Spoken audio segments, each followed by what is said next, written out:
I realized my feet were moving to a rhythm I never chose. The drums tore through the night, and no matter how hard I tried, I couldn't stop. When the crowd turned their faces toward me, I saw they had no eyes, only dark, hollow voids. I wanted to scream, but my tongue wouldn't move. The feast that moments ago smelled heavenly now reeked of rotting flesh, and the shining gold coins crumbled into nothing but dead moth wings. That's when it hit me. I had stumbled into the demon's wedding, and I wasn't sure if I'd ever escape that dance alive. If these stories really get under your skin, and you're dying to know what happened next, don't forget to subscribe to my channel and like the video. Now, let me tell you the full story from the very beginning. I'll never forget that night. It was one of the heaviest, most suffocating summer evenings I can remember. I was walking home from the forest clearing just outside the village of Marlow, and the air felt like smoke in my lungs. The moon shone faintly through a veil of thin clouds, casting everything in a pale, ghostly light.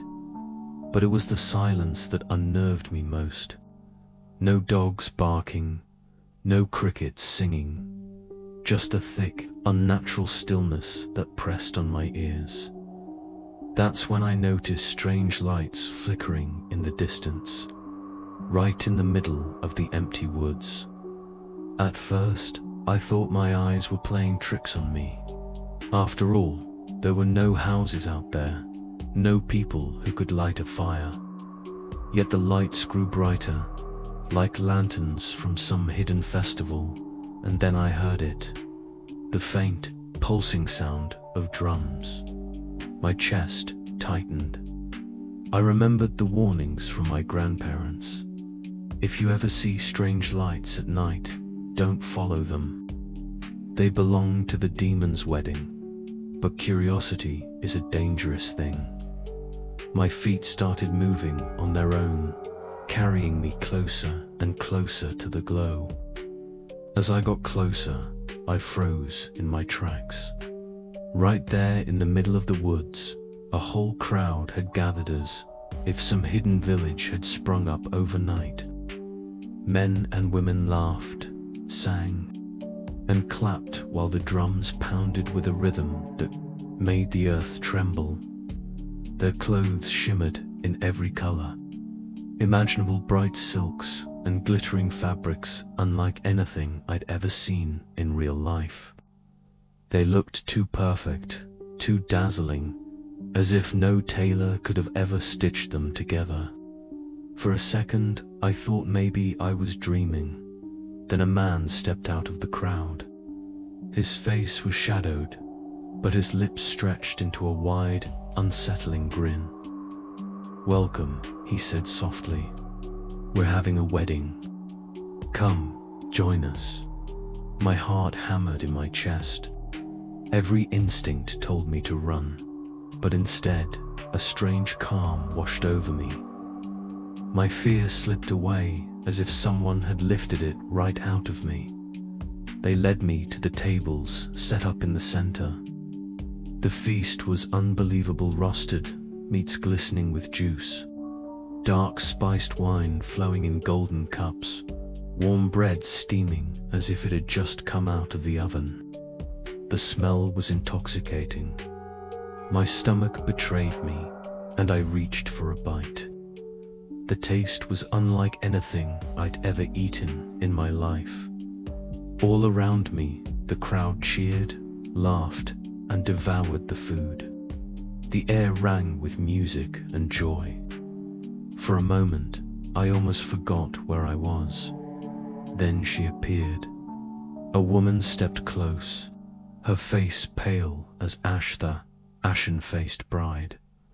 Her eyes were bottomless voids, and yet I couldn't look away. She extended her hand. "The dance is about to begin," she whispered. Her voice wasn't just inviting, it was commanding. Suddenly, the drums fell silent. The laughter, the singing, everything stopped at once. For a heartbeat, the entire woods were frozen in stillness.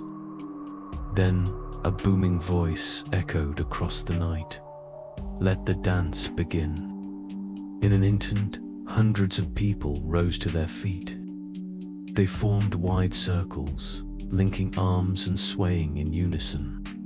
Before I could resist, rough hands gripped mine and pulled me into the ring. At first, my steps matched theirs like I was part of some old folk dance.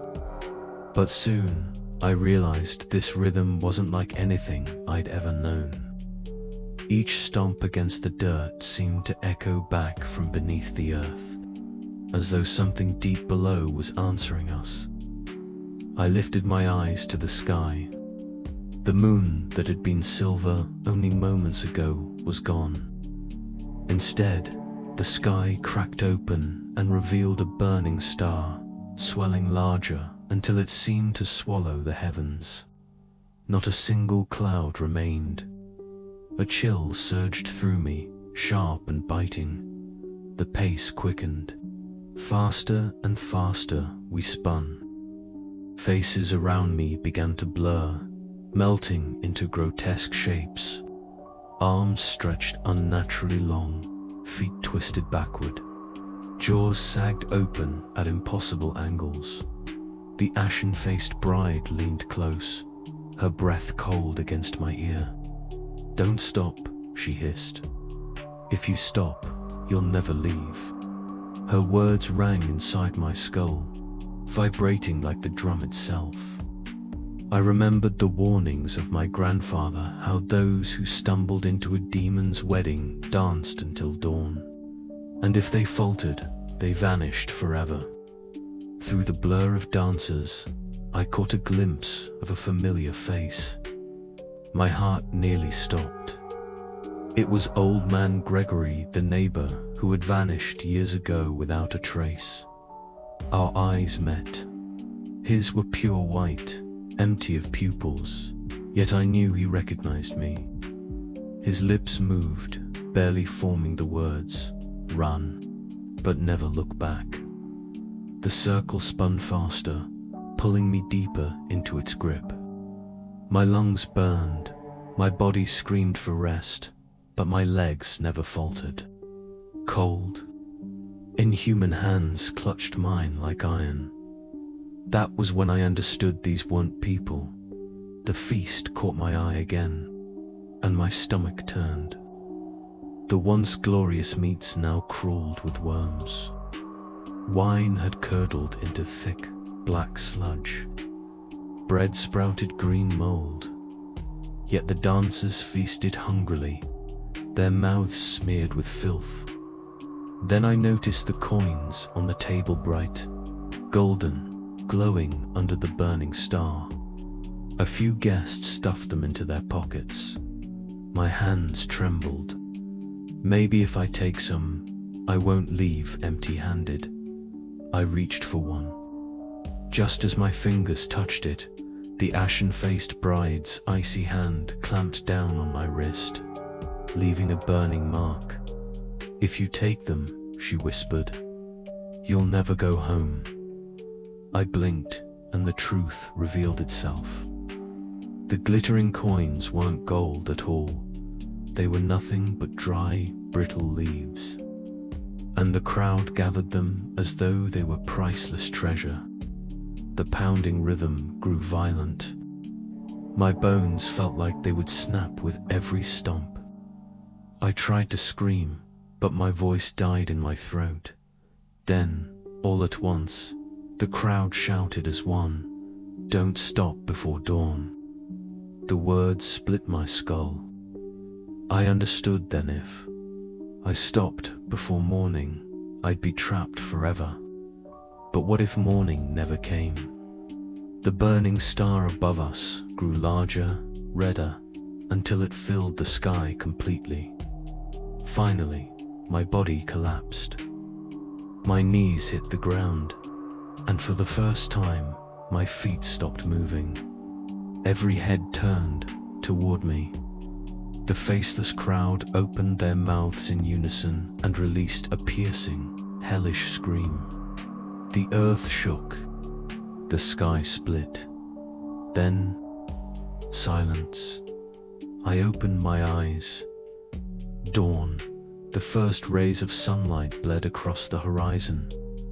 The woods were empty, no drums, no dancers. Only rotting scraps of food, filth, and piles of dead moth wings remained. I stumbled back toward the village of Marlow, every step heavier than the last. At last, I reached my home. With trembling hands, I tried the key, but it wouldn't fit. I pounded the door in desperation. Finally, it creaked open. An old man I had never seen before peered out, his eyes suspicious. "Who were you looking for, son?" My throat tightened. "This is my house. My family lives here." His expression fell. "I'm sorry. The family that lived here, they died years ago. There's no one left."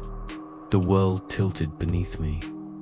My legs gave out, and I collapsed on the doorstep. Memories flashed before my eyes. The faceless dancers, old man Gregory's pale eyes, the endless drums. The demon's wedding hadn't ended. It had stolen time from me, dragged me through years in a single night. And I knew one thing for certain. Once you join the demon's wedding, you never truly come back.